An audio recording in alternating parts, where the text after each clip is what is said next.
Ladies and gentlemen, jangan lupa like, share, dan subscribe ya. Alhamdulillahirrabbilalamin wabihi nasta'in wa ala umurid dunya waddin wassalatu wassalamu ala asrafil anbiya wal mursalin wa ala alihi wa ashabihi wa man tabi'ahuda bil ihsani ila yaumiddin. Asyhadu an la ilaha illallah wa asyhadu anna muhammadar rasulullah la haula wa la quwata illa billahil aliyyil azim. Amma ba'd.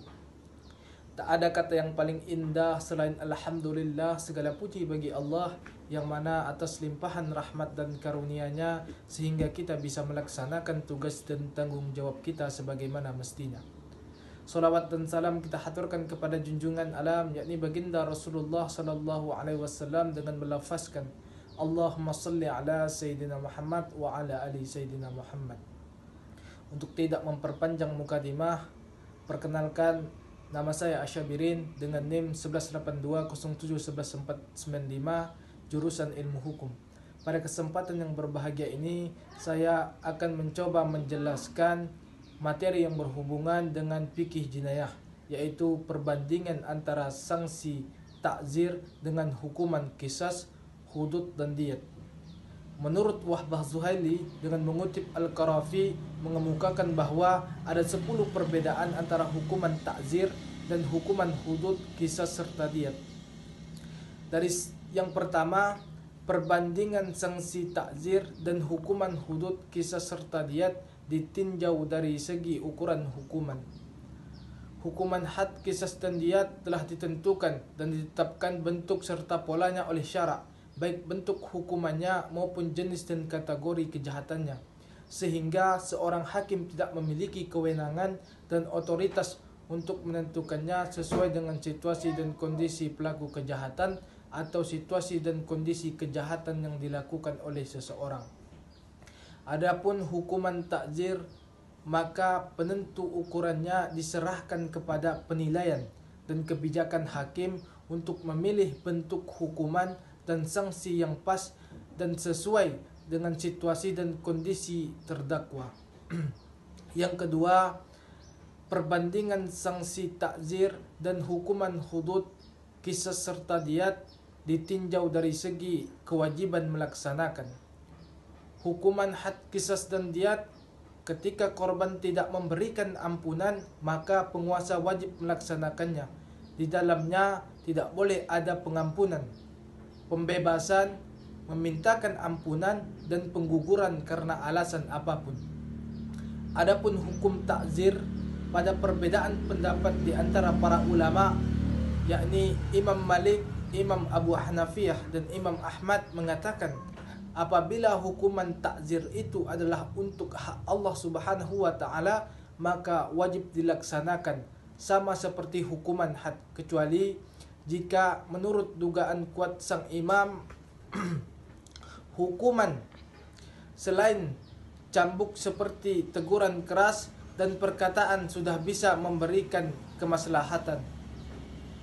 Adapun hukuman takzir menyangkut hak individu, maka individu yang menjadi korban boleh memberi ampunan atau menuntut selain hukuman takzir.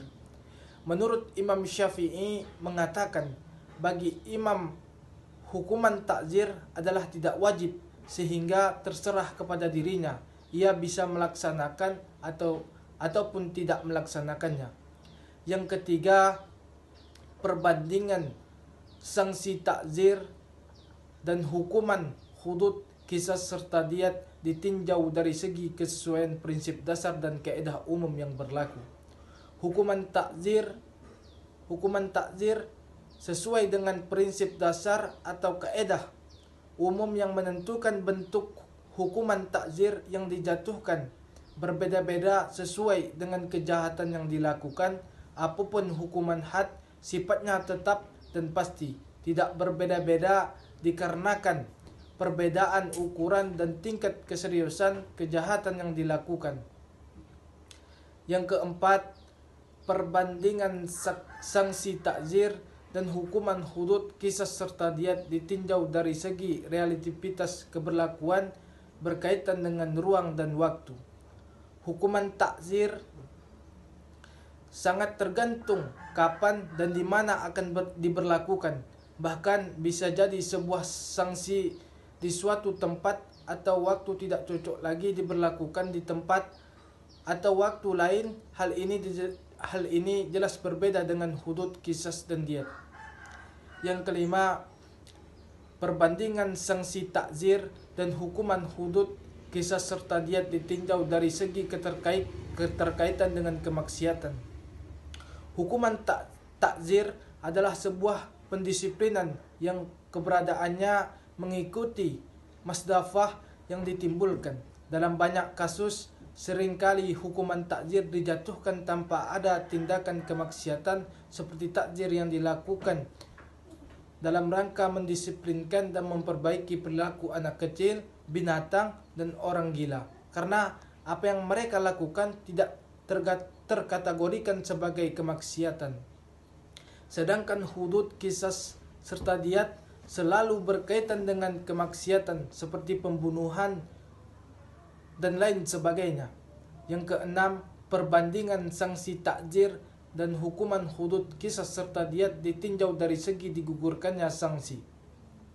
Hukuman takzir terkadang bisa gugur meskipun kita berperang pada pendapat yang mengatakan bahwa pelaksanaan hukuman takzir adalah wajib bagi imam.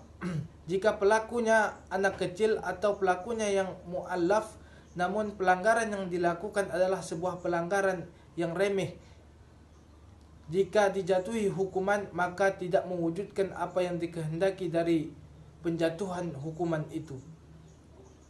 Adapun hukuman had, jika memang statusnya sudah wajib dan positif, bagaimanapun juga wajib dilaksanakan dan sama sekali tidak bisa gugur karena alasan apapun. Yang ketujuh, perbandingan sanksi takzir dan hukuman hudud, qisas, serta diyat ditinjau dari segi efek dan pengaruh taubat. Sesungguhnya hukuman takzir bisa gugur karena pelaku bertaubat, dan di sini tidak diketahui adanya perbedaan pendapat. Adapun hukuman had, sebagaimana akan dijelaskan, maka tetap tidak bisa digugurkan karena taubat berdasarkan pendapat yang sahih menurut jumhur ulama selain Hambali, kecuali dalam kasus kejahatan hirbah.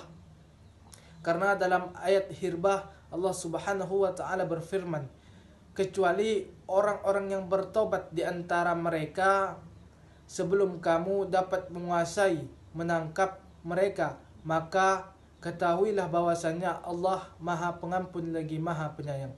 Surah Al-Maidah ayat 34. Yang kedelapan, perbandingan sanksi takzir dan hukuman hudud, qisas, serta diyat ditinjau dari segi kompetensi hakim untuk memilih jenis dan bentuk sanksi. Hukum takzir mengandung beberapa opsi atau pilihan. Adapun hukuman had maka tidak ada opsi atau pilihan di dalamnya kecuali hukuman had dan kejahatan hirbah. Yang kesembilan, perbandingan sanksi takzir dan hukuman hudud, qisas, serta diyat ditinjau dari segi pertimbangan-pertimbangan yang dapat meringankan hukuman. Sesungguhnya bentuk dan tingkat hukuman takzir berbeda tergantung pada kondisi pelaku, korban, dan bentuk kejahatannya. Oleh sebab itu, di dalam menjatuhkan vonis hukuman takzir harus memperhatikan dan mempertimbangkan besar kecilnya kejahatan yang dilakukan, kondisi pelaku dan korban. Sementara untuk memperingankan hukuman hudud adalah dan diyat tidak dapat dipertimbangkan dari sisi pelaku tetapi hanya dari sisi tindak pidana.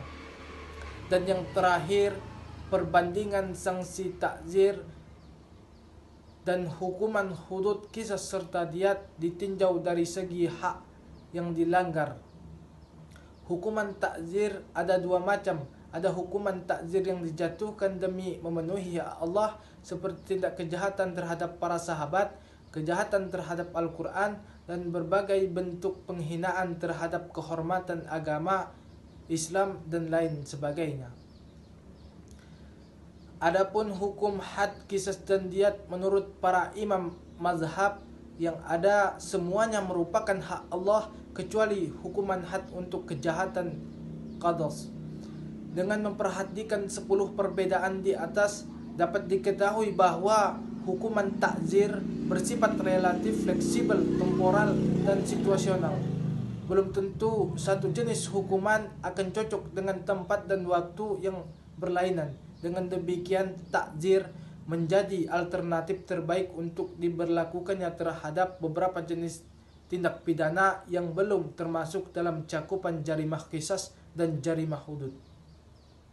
Mungkin hanya itu materi yang dapat saya sampaikan. Terlebih dan terkurang saya mohon maaf jika ada kesalahan, baik itu dalam tutur kata, penyampaian saya mohon maaf sebesar-besarnya. Karena yang benar itu datangnya dari Allah dan yang salah itu datangnya dari pribadi saya sendiri.